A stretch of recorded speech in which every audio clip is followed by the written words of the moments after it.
என் சகோதரனே, என் சகோதரியே, அல்லாஹ் இந்த உலக வாழ்வில் என்னையும் உங்களையும் மட்டுமல்ல, அல்லாஹ் படைத்த எல்லோர்களையும் அல்லாஹ் சோதிப்பான். வலனபுலுவன்னக்கும், படைப்புகளை படைக்கும் போதே அவன் சொன்ன செய்தி அது. நிச்சயமாக நான் சோதிப்பேன். செல்வத்தை எடுத்து சோதிப்பேன், உயிர்களை பறித்து சோதிப்பேன், உடைமைகளை எடுத்து சோதிப்பேன், இப்படி பசியை கொடுத்து சோதிப்பேன், இப்படி எல்லா வழிகளிலும் நான் சோதிப்பேன்.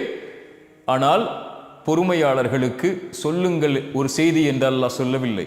வபஷ்ஷிரிஸ் சாபிரீன், பொறுமையாளர்களுக்கு நல்ல செய்தியை, நற்செய்தியை நபியை சொல்லிவிடுங்கள். என்ன நற்செய்தி?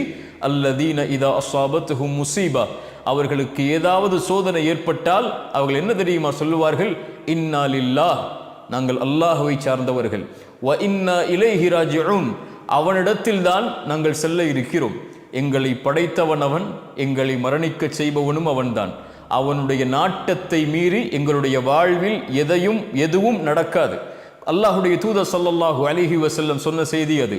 உலகமெல்லாம் ஒன்று சேர்ந்து உங்களுக்கு ஒரு நலவை செய்ய நாடினாலும் அல்லாஹ் விதித்ததை தவிர எதையும் செய்ய முடியாது. உலகமெல்லாம் சேர்ந்து ஒரு தீயதை செய்ய நாடினாலும் அல்லாஹ் விதித்ததை தவிர எதுவும் செய்ய முடியாது. புத்தகம் மூடப்பட்டு விட்டது, பேனாக்கள் உயர்த்தப்பட்டு விட்டது.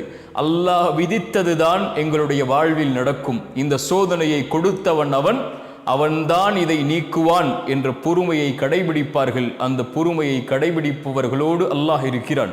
அல்லாஹுடைய தூதர் சொன்னார்கள், ஒரு இறை நம்பிக்கை கொண்டவனுடைய செயல் என்னை ஆச்சரியப்படுத்துகிறது. அவன் எதை செய்தாலும் நலவாகவே அமைகிறது. ஏதாவது நலவை அல்லாஹ் அவனுடைய வாழ்வில் கொடுத்தால் என்ன சொல்லுவான் அவன்? அல்ஹம்துலில்லாஹ், அல்லாஹுக்கே எல்லா புகழும் என்று அல்லாஹுவை சார்வான். ஏன்? கொடுத்தவன் அவன்.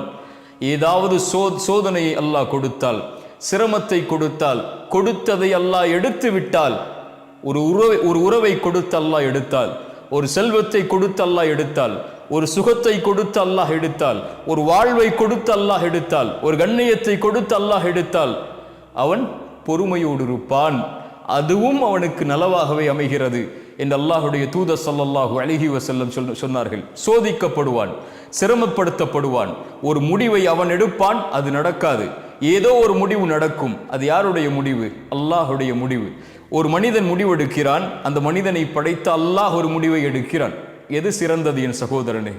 எது சிறந்தது என் சகோதரியே?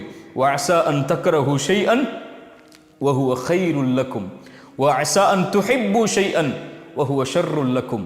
ஒன்றை நீங்கள் வெறுப்பீர்கள், அது உங்களுக்கு நலவாகவே அமையும். ஒன்றை நீங்கள் நேசிப்பீர்கள், அது உங்களுக்கு தீயதாக இருக்கும். உங்களுடைய முடிவு எது சிறந்தது என்று உங்களுக்கு தெரியாது. ஆனால் வல்லாஹு யஅலம் வ அன்தும் லா தஅலமூன், அல்லாஹ் தான் அறிந்தவன், நீங்கள் அறிய மாட்டீர்கள்.